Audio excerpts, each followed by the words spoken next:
जो विश्व की जनसंख्या का ये चैप्टर है, चैप्टर नंबर 2, इसमें हमारा जो थर्ड टॉपिक है वो है ग्रोथ, वृद्धि।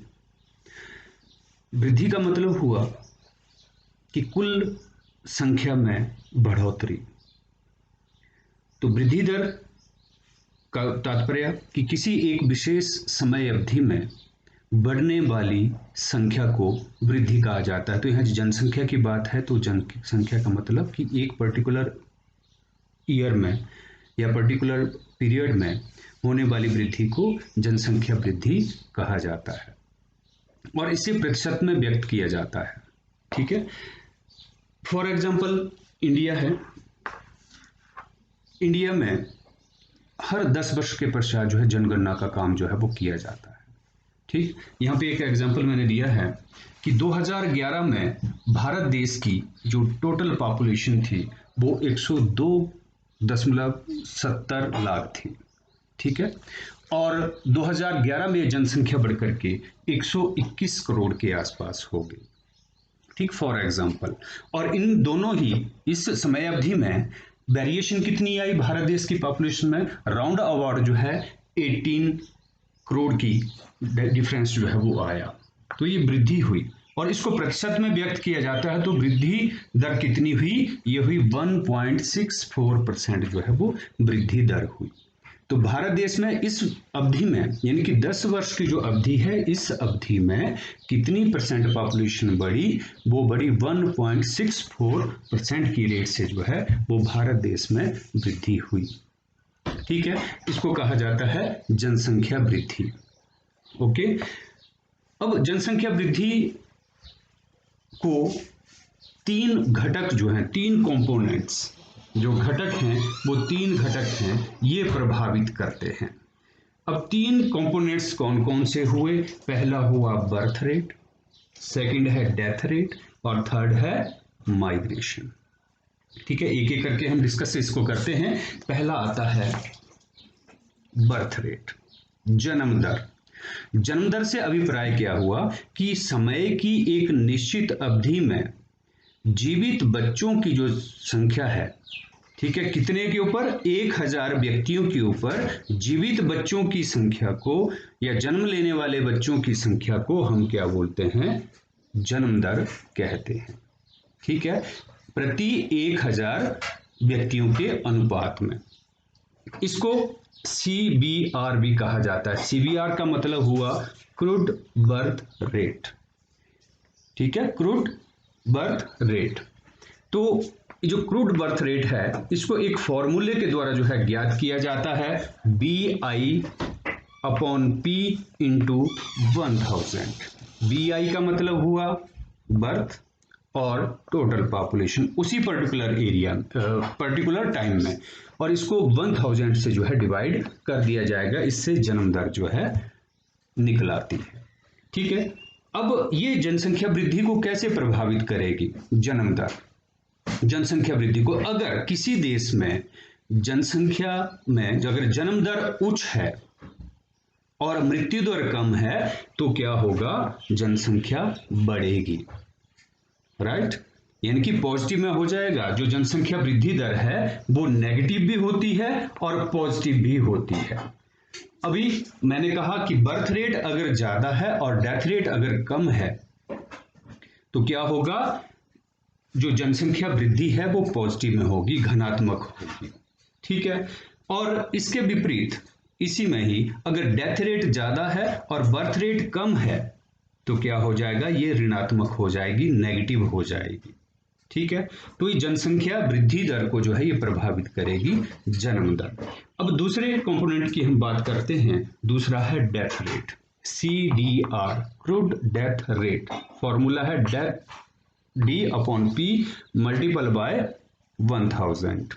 ठीक है, इसको परसेंटेज में ही फिर जो है वो निकाला जाएगा, 1000% के हिसाब से जो है इसको निकाला जाएगा। डेथ रेट का मतलब हुआ कि एक समय की निश्चित अवधि में प्रति 1000 व्यक्तियों के अनुपात पर मरने वाले लोगों की संख्या को क्या कहा जाता है? डेथ रेट कहा जाता है। ये भी उसी तरह से जनसंख्या वृद्धि को प्रभावित करेगी। अगर डेथ रेट ज़्यादा हुई और बर्थ रेट कम हुई तो क्या होगा, ऋणात्मक वृद्धि होगी, नेगेटिव होगी। ठीक है, ग्रोथ जो है वो नेगेटिव होगी। और अगर डेथ रेट कम है और बर्थ रेट अगर ज़्यादा है तो भी ऋणात्मक होगी। अब तीसरा जो कंपोनेंट है इसके बारे में हम बात करते हैं, माइग्रेशन, प्रवास। माइग्रेशन सभी लोग जानते होंगे।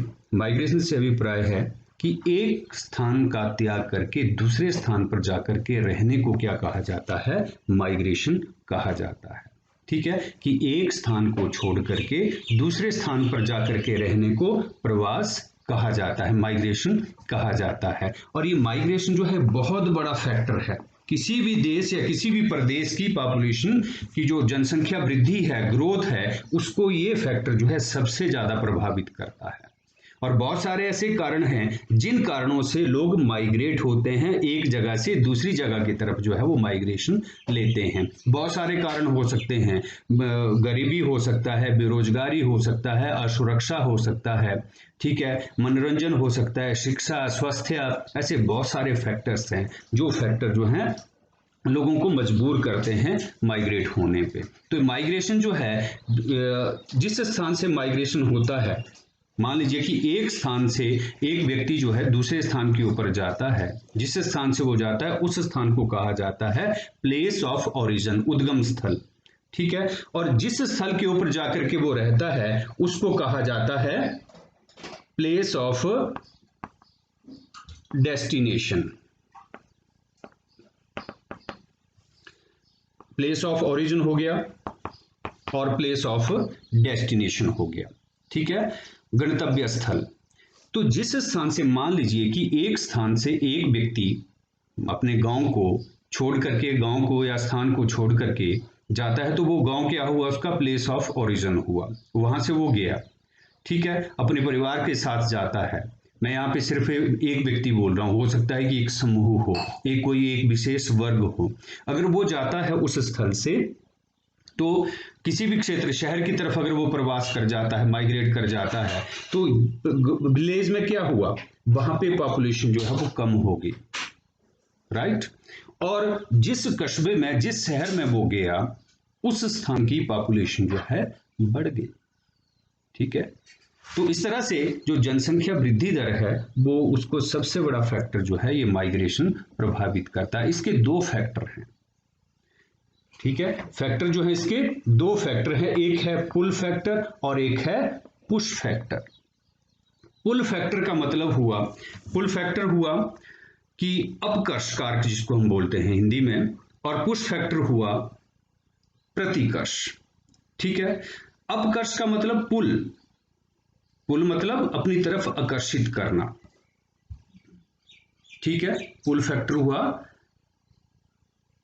अपनी ओर आकर्षित करना। पुल और पुश फैक्टर ये दोनों ही निर्धारित करते हैं किसी स्थल की पॉपुलेशन को, जो जनसंख्या वृद्धि है उस जनसंख्या वृद्धि दर को जो है प्रभावित करते हैं। तो जो पुल फैक्टर है, पुल फैक्टर के अकॉर्डिंग कि बेरोजगारी हो सकता है, गरीबी हो सकता है, असुरक्षा हो सकता है, या जलवायु हो सकता है।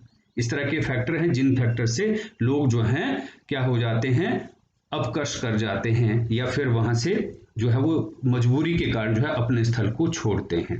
ठीक है, और दूसरा हुआ प्रतिकर्ष कारक जो है पुश फैक्टर, जिसमें जो है लोग रोजगार, शक्ति, जो वहाँ की सुरक्षा एक स्थल हो सकता है, या जलवायु इत्यादि जो कारक हैं, इन कारकों से लोग इन क्षेत्रों की ओर आकर्षित होते हैं।